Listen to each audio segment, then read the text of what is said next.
और बड़ी खबर पुदुचेरी से, जहां विधानसभा में बहुमत खोने के बाद मुख्यमंत्री नारायणसामी ने इस्तीफा दे दिया। इससे पहले बहुमत परीक्षण के दौरान विधानसभा के स्पीकर ने यह ऐलान किया कि मुख्यमंत्री नारायणसामी की सरकार ने बहुमत खो दिया है। बहुमत परीक्षण के दौरान पुदुचेरी विधानसभा में जमकर हंगामा भी हुआ, लेकिन स्पीकर के ऐलान के बाद कांग्रेस सरकार गिर गई। तो बड़ी खबर अब जो सामने आ रही है कि नारायणसामी ने भी अपना इस्तीफा दे दिया, लेकिन जब उन्होंने अपनी बात रखी उसमें भी ऐसे संकेत दिख रहे थे।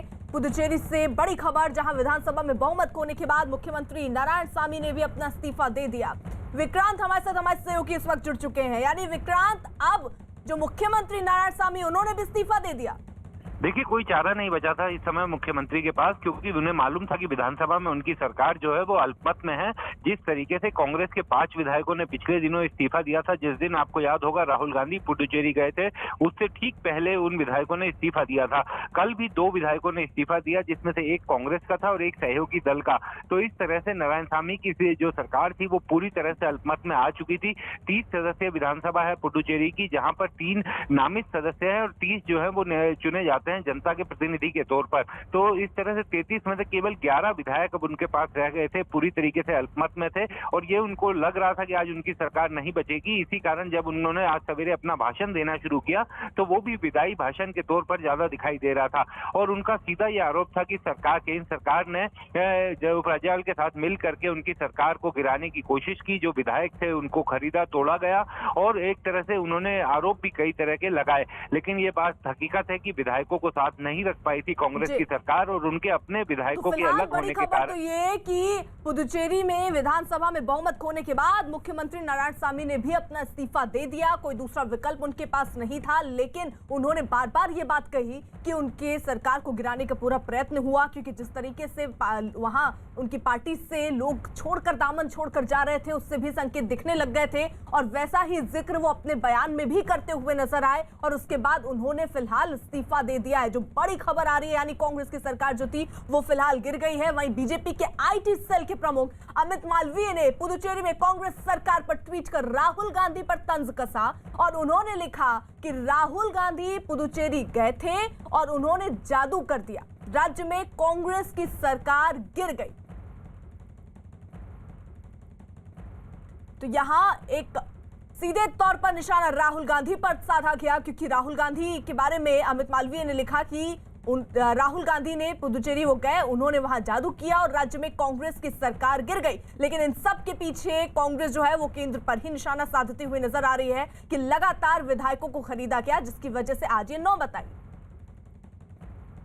अब बात पश्चिम बंगाल की। पश्चिम बंगाल में विधानसभा चुनाव से पहले सीबीआई की तरफ से ममता बनर्जी के भतीजे की पत्नी रुजिरा बनर्जी को कोयला घोटाले मामले में भेजे गए नोटिस पर राजनीतिक बयानबाजियां तेज हो गई हैं। इसी बीच अभिषेक बनर्जी की पत्नी रुजिरा ने सीबीआई नोटिस का जवाब दिया। उन्होंने कहा कि उन्हें इस बारे में जानकारी नहीं है कि किस बारे में उन्हें यह नोटिस दिया गया। उन्होंने सीबीआई को कल घर पर आकर पूछताछ करने को कहा, इसलिए उन्होंने कल सुबह 11 से 3 बजे तक का समय दिया है। रुजिरा ने कहा कि वो जांच में सहयोग देंगी, लेकिन उन्हें कुछ वक्त दिया जाए। जो जानकारी मिल रही है कि कल सुबह 11 बजे से दोपहर 3 बजे तक का समय दिया गया है। उन्होंने कहा कि वो जांच में पूरा सहयोग देंगी और उनके घर आकर पूछताछ सीबीआई की टीम कर सकती है। तो कल सीबीआई अधिकारियों को उन्होंने बुलाया है। कुछ वक्त उन्होंने जरूर मांगा था, क्योंकि जिस तरीके से नोटिस दिया गया, दूसरा नोटिस देने का भी रास्ता सीबीआई अख्तियार कर सकती थी, जिसको देखते हुए उन्होंने बकायदा बचने के लिए 1 दिन का वक्त मांगा है। और अब देखिए, उन्होंने कहा वो जांच के लिए पूरी तरीके से तैयार है। कल का वक्त उन्होंने दिया, सुबह 11 बजे से 3 बजे तक वो जांच में शामिल होंगी। सीबीआई के अधिकारी पहुंच सकते हैं और पूछताछ कर सकते हैं। आशिका हमारे साथ हमारे सहयोगी इस वक्त जुड़ चुकी है। यानी आशिका, 1 दिन का वक्त मांगा था जो तय हुआ है, कल 11 बजे से 3 बजे के बीच में होगी पूछताछ। सीधी तस्वीरें मैं आपको दिखाते हुए आपके सवाल का जवाब दूंगी। सीबीआई की टीम पहुंच चुकी है मेनका गंभीर के घर पर। अब यहां से जाकर के पूछताछ जो की जाएगी, जो सवालों के जवाब देने पड़ेंगे मेनका गंभीर को, जो बैंक अकाउंट्स को लेकर के अनियमितता पाई गई है, जिस का आरोप है इनके ऊपर, उसका जवाब देना पड़ेगा। मैं यहाँ की सीधी तस्वीरें आपको दिखा रही हूँ। पंचशायर इलाका है जहाँ पर ये 2 गाड़ियाँ हैं जो सीबीआई की टीम जिसमें सवार होकर के यहाँ पर पहुँची है। अभी फ़िलहाल जो अपार्टमेंट है इसके गेट पर ये टीम यहाँ पर पहुँची है और यहाँ से निकल करके जब अंदर जाएंगे मेनका गंभीर को सवालों के जवाब देने पड़ेंगे। कई सवाल हैं कोयला घोटाला को लेकर के। कोयला तस्करी का आरोप है जिसका ये आरोप है कि शेल कंपनी के ज़रिए ये पैसे जो है विदेश पहुंचाए गए हैं। विशेष तौर पर लंदन के कुछ खाते हैं जिनको खंगालने के बाद सीबीआई यहाँ पर पहुंची है और अब आज वो सवालों का जवाब देना पड़ेगा उनको। मैं तस्वीरें लगातार आपको दिखाती रहूं और ये भी बताऊं कि रुजिरा बनर्जी की तरफ से हालांकि जवाब दिया जा चुका है और ये कहा गया है कि कल वो जो है उपलब्ध रहेंगी सीबीआई के सवालों का जवाब देने के लिए। समय भी उन्होंने लिखा है कि 11 से 3 के बीच में जो टीम है सीबीआई की वो आ सकती है और जो भी समय तय किया जाए उनको पहले से जानकारी दी जाए ताकि वो घर पर रहें, सवालों का जवाब दें। तो कुल मिलाकर के सीबीआई का शिकंजा जो है न सिर्फ रुजिरा बनर्जी, उनकी बहन के ऊपर भी है। हालांकि उनकी बहन जो मेनका गंभीर हैं वो सिर्फ साक्ष्य के तौर पर उनको नोटिस दिया गया है, लेकिन बिल्कुल। और ये आशिका तस्वीरें आप दिखा रही हैं, रुजिरा बनर्जी की बहन के घर इस वक्त सीबीआई की टीम पहुंची है और उनसे ये पूछताछ शुरू होने वाली है।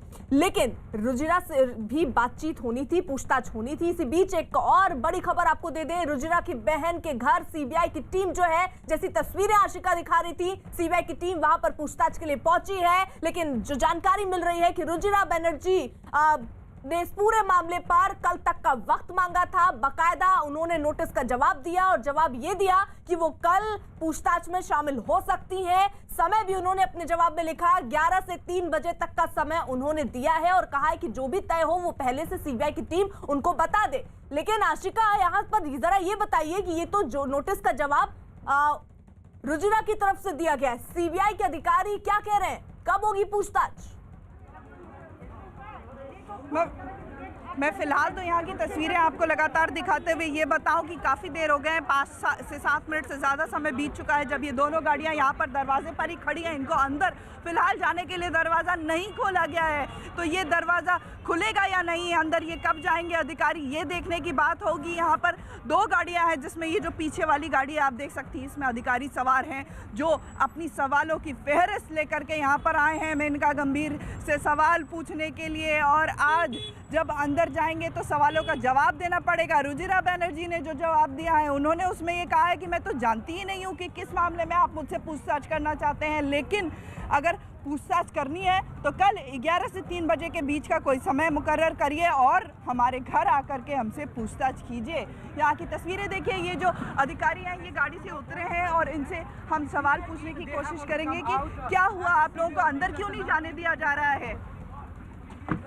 यहाँ पर फिलहाल जो है तस्वीरें आप देखिए कि ये जो दोनों गाड़ियाँ हैं ये काफ़ी देर से, जब से मैं आपको तस्वीरें दिखा रही हूँ उसके पहले से ही यहाँ पर आकर के खड़ी हैं और ये जो रेजिडेंशियल कॉम्प्लेक्स है इसका दरवाज़ा अब तक नहीं खोला गया है, इन गाड़ियों को अंदर जाने नहीं दिया गया है अब तक। तो आगे क्या होगा, क्या रुख लेंगे, ये देखने की बात होगी। हालांकि जो यहाँ पर टीम आई है सीबीआई की वो फिलहाल कोई भी जवाब नहीं दे रही है, लेकिन फिलहाल ये दरवाज़ा जो है इन गाड़ियों के लिए सीबीआई तो जो बड़ी खबर आशिका जो आप दे रही हैं, दरअसल रुजिरा बनर्जी की बहन यानी मेनका गंभीर के घर के बाहर सीबीआई की टीम देखिए पहुंची है। 5 मिनट से ऊपर का वक्त हो चुका है, टीमें वहां पर अभी भी मौजूद हैं, लेकिन अभी गेट उनके घर का नहीं खुला है। तो किस तरीके से अब एक्शन लेगी सीबीआई इस पर, कैसे अंदर दाखिल होगी, ये देखना होगा। क्या कुछ वक्त जरूर लग रहा है, उसके बाद आसानी से मेनका गंभीर जांच में सहयोग करेंगी, ये भी देखना होगा। लेकिन इन सब के बीच रुजिरा बनर्जी को बकायदा नोटिस दिया गया था जिसके जवाब भी उन्होंने दिया और उन्होंने कहा कि उनको जानकारी नहीं है कि किस मामले में दरअसल उन्हें ये नोटिस दिया गया। साथ ही साथ अपने जवाब में उन्होंने इस बात का जिक्र भी किया कि आप कल उनसे पूछताछ कीजिए, 11 बजे से 3 बजे तक का समय है, कभी भी आ सकते हैं।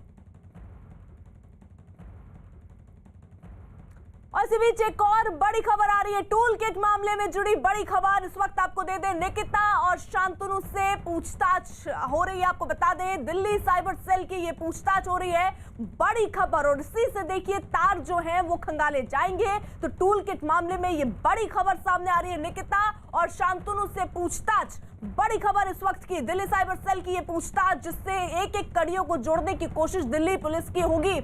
यहां पर टूल के इस मामले में ये बड़ी खबर सामने आ रही है जिसके माध्यम से जो जानकारी आ रही है कि निकिता और शांतनु से पूछताछ। आनंद हमारे साथ जुड़ चुके हैं हमारे सहयोगी अपडेट के साथ। आनंद जी देखिए, 11:40 पर जो निकिता जैकब है और शांतनु है, दोनों ही जो द्वारका स्थित साइपेड है, साइबर सेल का जो ऑफिस है, वहां पर पहुंचे हैं और उनसे अब वहां पर लगातार जो स्पेशल सेल के जो अधिकारी हैं, डीसीपी अनियश रॉय हैं, एसीपी आदित्य गौतम हैं और जो तमाम दूसरे अधिकारी हैं वो पूछताछ कर रहे हैं।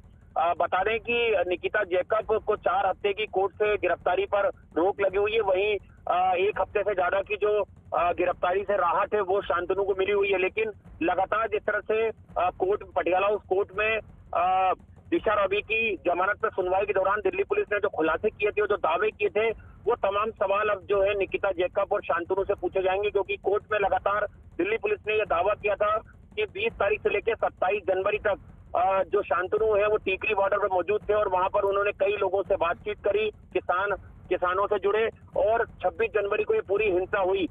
ग्रेटा से जुड़े कई सवाल पूछे जाएंगे कि आखिर ग्रेटा ने जो ट्वीट किया था वो क्या एक प्लानिंग का हिस्सा था या वो गलती से ट्वीट हुआ था। और जिस तरह से मोद हलीवाल और अनीता लाल पुनीत, ये जो कनाडा में बैठे जो खालिस्तानी समर्थक हैं, इनका निकिता जैकब से किस तरह से इनके रिश्ते बने, किस तरह से इन्होंने टूल किट को बनाया, उसे क्रिएट किया, उसे एडिट किया और जब ये लोग डर गए तो उसे डिलीट करने की कोशिश की। ये तमाम एक लंबी सवालों की फहरिस्त है जो निकिता जैकब और शांतनु से पूछे जाएंगे, क्योंकि लगातार जो टूल किट मामला भारत माता की, भारत माता की।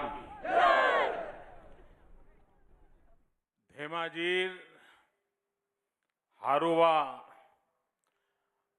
भूमिर परा अखम वाकिफ एई बिखेक दिन नोटमयी शुभेच्छा आरु अभिनंदन जानाई छो।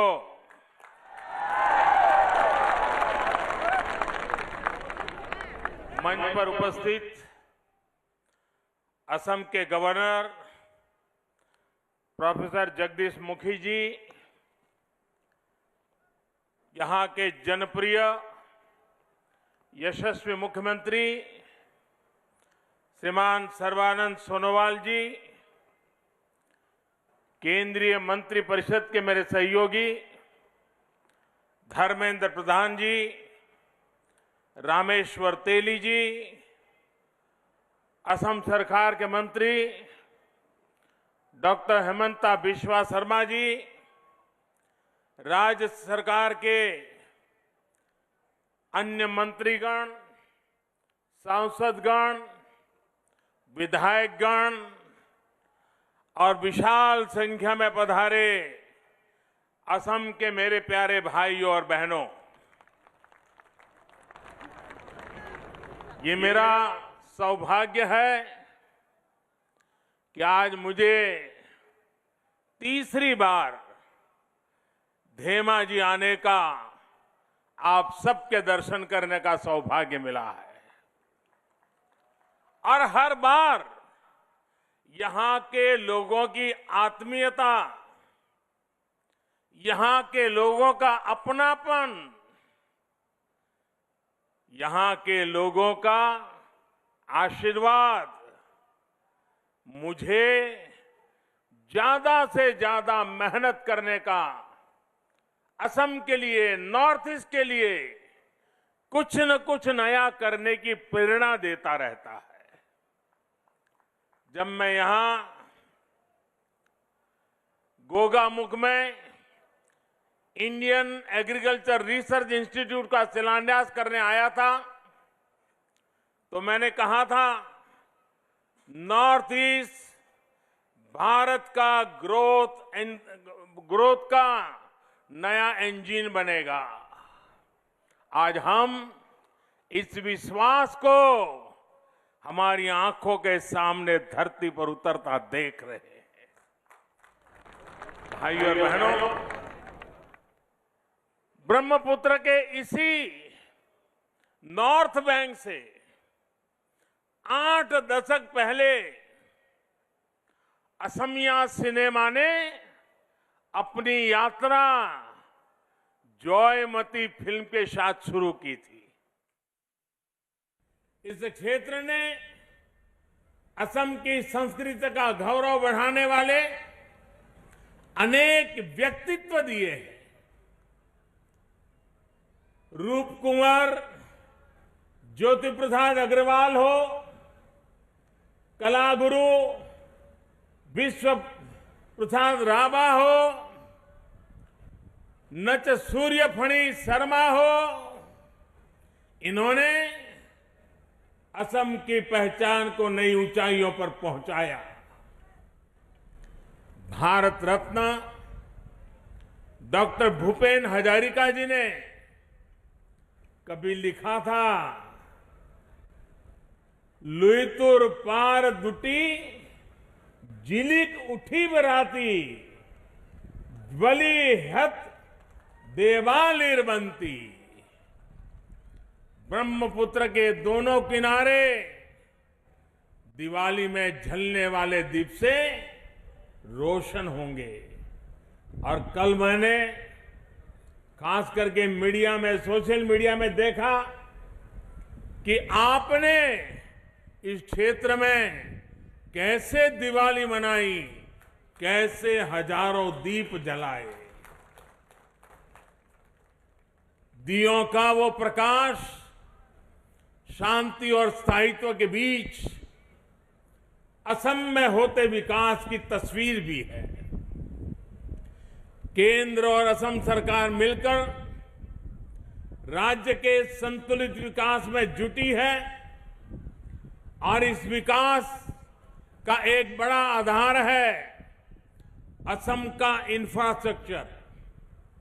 साथियों, नॉर्थ बैंक में भरपूर सामर्थ्य होने के बावजूद पहले की सरकारों ने इस क्षेत्र के साथ सौतेला व्यवहार किया।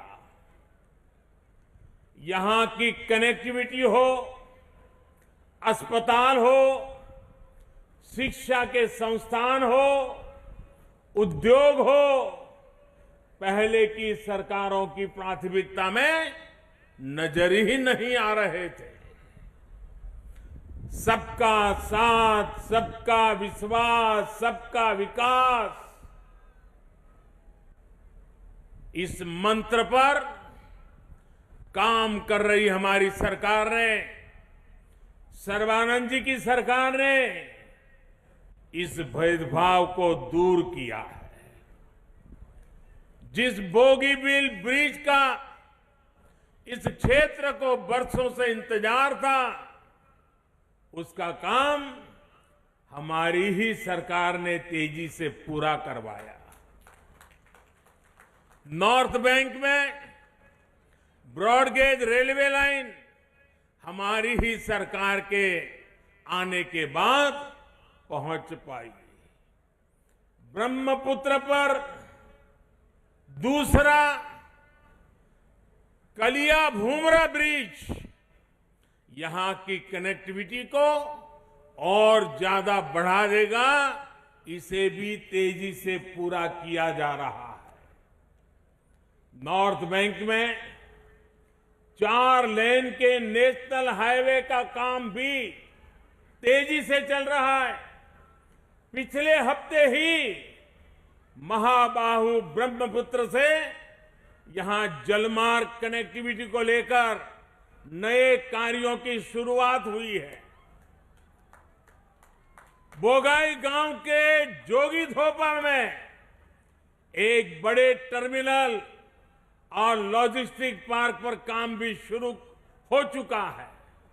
साथियों, इसी कड़ी में आज असम को 3000 करोड़ से ज्यादा के एनर्जी और एजुकेशन इंफ्रास्ट्रक्चर प्रोजेक्ट का एक नया उपहार मिला रहा है।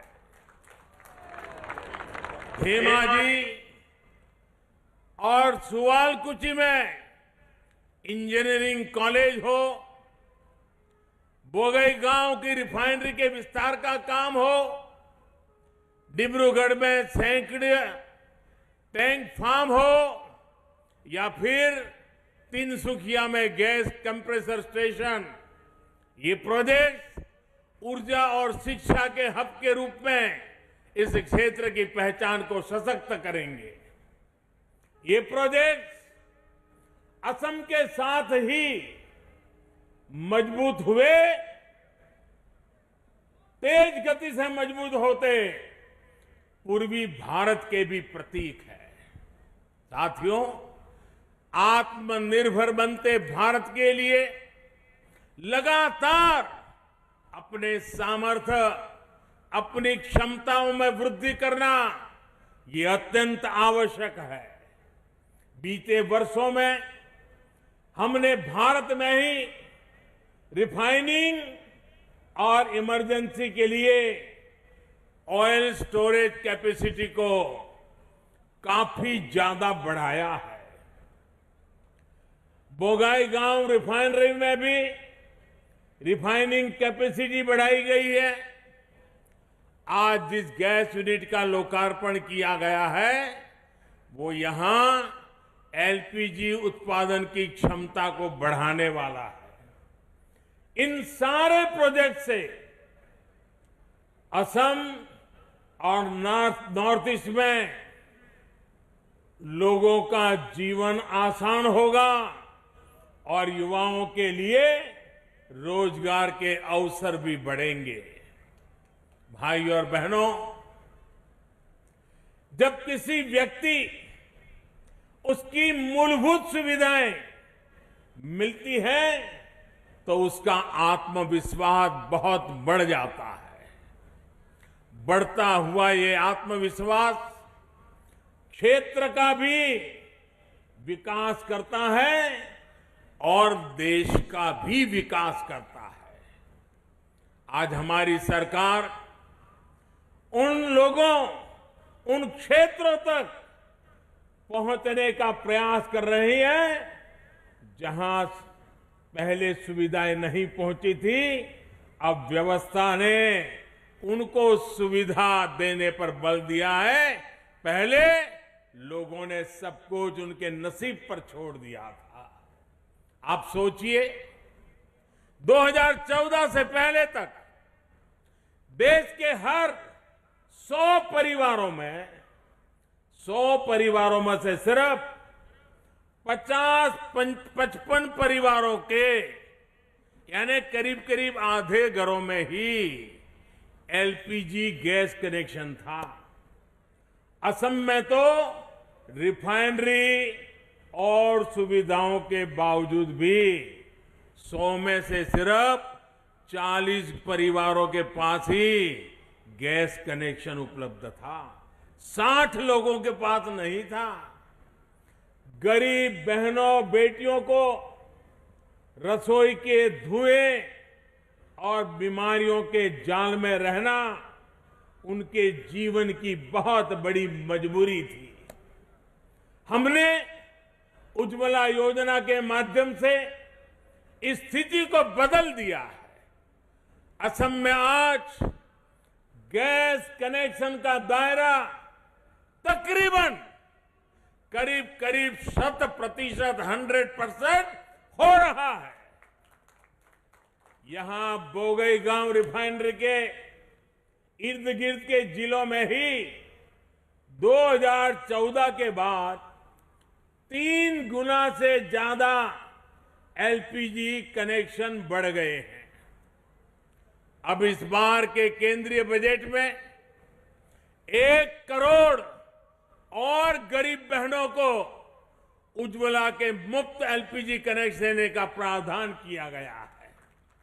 साथियों, गैस कनेक्शन हो, बिजली कनेक्शन हो, खाद्य उत्पादन हो, इसमें कमी का सबसे ज्यादा नुकसान हमारे देश के गरीब को, हमारे देश के छोटे किसान को ही होता है। आजादी के दशकों बाद भी जिन 18,000 गांवों में बिजली नहीं पहुंची थी, उनमें से अधिकतर गांव असम के थे, नॉर्थ ईस्ट के थे। पूर्वी भारत के अनेक फर्टिलाइजर कारखाने गैस के अभाव में या तो बंद हो गए या फिर बीमार घोषित कर दिए गए। भुगतना किसको पड़ा? यहां के गरीब को, यहां के मध्यम वर्ग को, यहां के नौजवान को। पहले की गलतियों को सुधारने के लिए उसका काम हमारी सरकार ही कर रही है। आज प्रधानमंत्री ऊर्जा गंगा योजना के तहत पूर्वी भारत को दुनिया की बड़ी गैस पाइपलाइन में से एक के जरिए जोड़ा जा रहा है। नीति सही हो, नीयत साफ हो तो नीयत भी बदल जाती है, नियति भी बदल जाती है।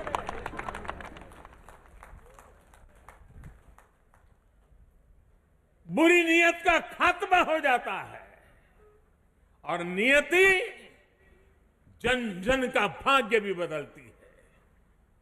आज देश में जो गैस पाइपलाइन का नेटवर्क तैयार हो रहा है, देश के हर गांव तक ऑप्टिकल फाइबर बिछाया जा रहा है, हर घर जल पहुंचाने के लिए पाइप लगाया जा रहा है। ये भारत मां की गोद में ये जो सारा इंफ्रास्ट्रक्चर बिछाया जा रहा है, वो सिर्फ लोहे की पाइप या फाइबर नहीं है, ये तो भारत मां की नई भाग्य रेखाएं हैं। भाइयों और बहनों, आत्मनिर्भर भारत को गति देने में हमारे वैज्ञानिक, हमारे इंजीनियर, टेक्नीशियन के सशक्त टैलेंट पूल की बड़ी भूमिका है।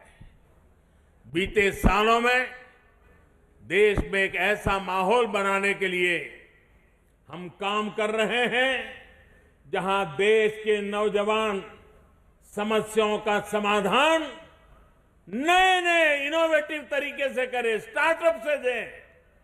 आज पूरी दुनिया भारत के इंजीनियर्स का, भारत के टेक्नोक्रेट्स का लोहा मान रही है। असम के युवाओं को उनकी तो अद्भुत क्षमता, इस क्षमता को बढ़ाने के लिए राज्य सरकार जी जान से जुटी है।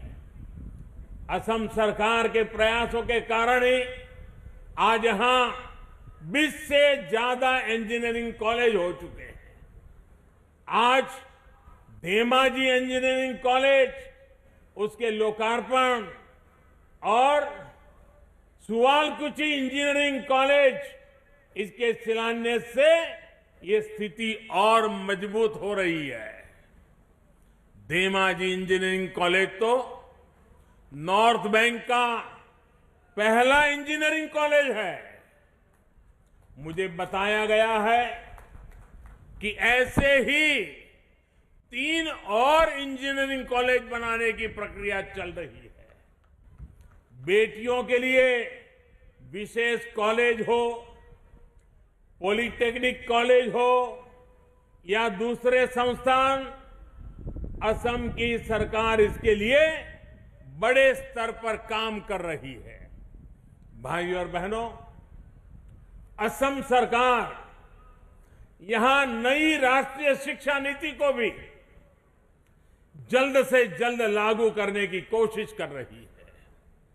इस नई राष्ट्रीय शिक्षा नीति का लाभ असम को, यहां के जनजातीय समाज को, चाय बागान में काम करने वाले मेरे श्रमिक भाइयों बहनों के बच्चों को बहुत अधिक लाभ होने वाला है।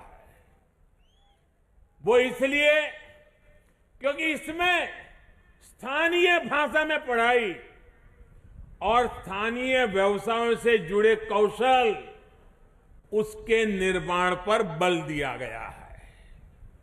जब स्थानीय भाषा में मेडिकल पढ़ाई होगी, जब स्थानीय भाषा में टेक्निकल एजुकेशन दी जाएगी, तो गरीब से गरीब के बच्चे भी डॉक्टर बन सकेंगे, इंजीनियर बन सकेंगे और देश का कल्याण करेंगे। गरीब से गरीब मां बाप के सपने पूरे कर पाएंगे। असम जैसा राज्य जहां टी, टूरिज्म, हैंडलूम और हैंडीक्राफ्ट आत्मनिर्भरता की बहुत बड़ी ताकत है, ऐसे में यहां के युवा जब इन स्किल्स को स्कूल और कॉलेज में ही सीखेंगे तो इससे बहुत लाभ होने वाला है। आत्मनिर्भरता की नींव वहीं से जुड़ने वाली है। इस साल के बजट में भी जनजातीय क्षेत्रों में सैकड़ों नए एकलव्य मॉडल स्कूल खोलने का प्रावधान किया गया है, जिसका लाभ भी असम को मिलेगा। साथियों, ब्रह्मपुत्र के आशीर्वाद से इस क्षेत्र की जमीन बहुत ही उपजाऊ रही है। यहां के किसान अपने सामर्थ्य को बढ़ा सके, उन्हें खेती की आधुनिक सुविधाएं मिल सके, उनकी आय बढ़े, इसके राज्य और केंद्र सरकार मिलकर काम कर रही है। किसानों के बैंक खातों में सीधे पैसे ट्रांसफर करना हो, किसानों को पेंशन के लिए योजना शुरू करना हो, उन्हें अच्छे बीज देना हो, सॉइल हेल्थ कार्ड देना हो, उनकी हर जरूरत सर्वोपरि रखते हुए काम किया जा रहा है। मछली पालन पर विशेष जोर देते हमारी सरकार ने मछली पालन से जुड़ा एक अलग मंत्रालय काफी पहले ही बना चुकी है। मछली पालन को बढ़ावा देने के लिए जितना आजादी के बाद से खर्च नहीं हुआ, उससे ज्यादा अब हमारी सरकार खर्च कर रही है। मछली व्यवसाय से जुड़े किसानों के लिए 20,000 करोड़ रुपए की एक बहुत बड़ी योजना भी बनाई गई है, जिसका लाभ असम के मेरे मत्स्य उद्योग से जुड़े भाइयों को भी मिलेगा।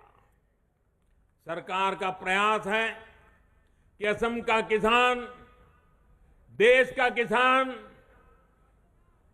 जो पैदावार करता है वो अंतर्राष्ट्रीय बाजार तक पहुंचे, इसके लिए कृषि से जुड़े कानूनों में भी सुधार किया गया है। साथियों, असम की अर्थव्यवस्था में नॉर्थ बैंक के टी गार्डन्स की भी बहुत बड़ी भूमिका है। इन टी गार्डन्स, उसमें काम करने वाले हमारे भाइयों बहनों को जीवन आसान बने, ये भी हमारी सरकार की सर्वोच्च प्राथमिकताओं में से है। मैं असम सरकार की प्रशंसा करूंगा कि उसने छोटे चाय उत्पादकों को जमीन का पट्टा देने का भी अभियान चलाया हुआ है। भाइयों और बहनों, जिन लोगों ने दशकों तक देश पर राज किया, उन्होंने दिसपुर को दिल्ली से बहुत दूर मान लिया था। इस सोच की वजह से असम का बहुत नुकसान हुआ, लेकिन अब दिल्ली दूर नहीं है, दिल्ली आपके दरवाजे पर खड़ा है। बीते वर्षों में सैकड़ों बार केंद्र सरकार के मंत्रियों को यहां भेजा गया है ताकि आपकी मुश्किलें वो जाने, जमीन पर जो काम हो रहा है उसे देखें और आपकी जरूरतों को ध्यान में रखते हुए योजनाएं बननी चाहिए और वो दिशा में हम प्रयास किया है। मैं भी अनेकों बार आसाम आया हूं ताकि आपके बीच आकर आपकी विकास यात्रा में मैं भी एक सहभागी बन सकूं।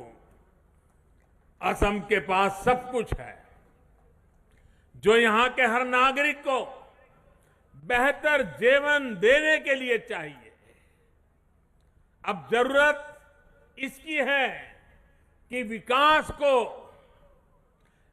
का प्रगति का जो डबल इंजन चल रहा है, जरा उस डबल इंजन को और मजबूत करने का मौका आपके पास आ रहा है। मैं असम के लोगों को विश्वास दिलाता हूं, आपके सहयोग से, आपके आशीर्वाद से असम के विकास में और तेज गति आएगी। असम विकास की नई ऊंचाई पर पहुंचेगा। भाइयों बहनों, मैं जानता हूं अब आप चुनाव का इंतजार करते होंगे। शायद मुझे याद है कि पिछली बार जब चुनाव घोषित हुआ था वो शायद 4 मार्च को हुआ था। इस बार भी मैं संभावना देखता हूं कि मार्च के प्रथम सप्ताह में कभी भी चुनाव की घोषणा हो जाएगी। इलेक्शन कमीशन का वो काम है, वो करेंगे। लेकिन मेरी कोशिश रहेगी कि चुनाव घोषणा होने से पहले जितनी बार असम आ सकूं, पश्चिम बंगाल जा सकूं, केरल जा सकूं, तमिलनाडु जा सकूं, पुडुचेरी जा सकूं, मैं पूरी कोशिश करूंगा।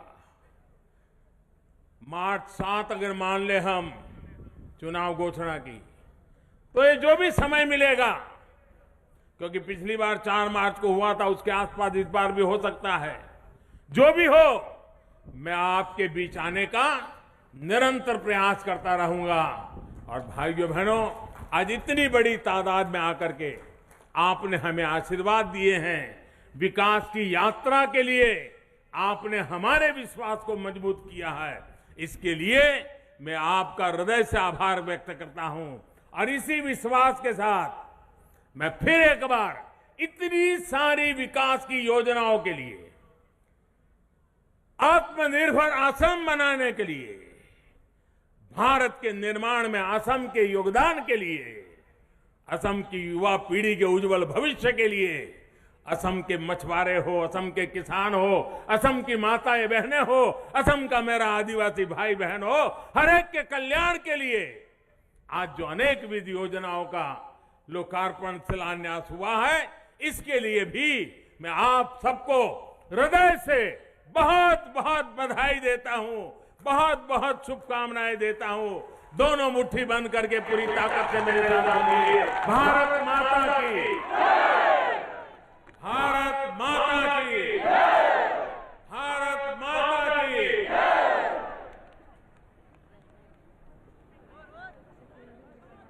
तो प्रधानमंत्री नरेंद्र मोदी असम में मौजूद थे और ऐसे वक्त पर उन्होंने सीधे सीधे जनता के बारे में बात की और ये भरोसा उनको दिया कि उनकी सरकार सबका साथ सबका विकास इस मंत्र पर आगे बढ़ती है। साथ ही साथ कई सौगात का जिक्र भी उन्होंने किया। हाईवे बनाने के काम का जिक्र किया कि वो काम बेहद तेजी से हो रहा है, जल्द ही वो सुविधा भी लोगों को मिलेगी। विकास का नया केंद्र असम को बनाना है। गैस परियोजना की सौगात उन्होंने दी। कई और महत्वपूर्ण बातें उन्होंने की। उन्होंने कहा कि लोग का जीवन कैसे आसान बन पाए, उस पर वो विचार कर रहे हैं, उस पर ही काम करेंगी उनकी सरकार। रोजगार के अवसर यहां पर बढ़े, ये प्रबंध किए जा रहे हैं। असम में विकास दिख रहा है और आने वाले दिनों में ये विकास की रफ्तार और तेज होगी। असम में गैस का जो दायरा है वो 100% है और ये सारी बातों का जिक्र दरअसल प्रधानमंत्री नरेंद्र मोदी ने की जब वो असम के सिला पथार पहुंचे। वहां पर जाकर उन्होंने इस बात का जिक्र भी किया कि विकास की तरफ असम बढ़ रहा है और आने वाले दिनों में ये गति और तेज दिखेगी।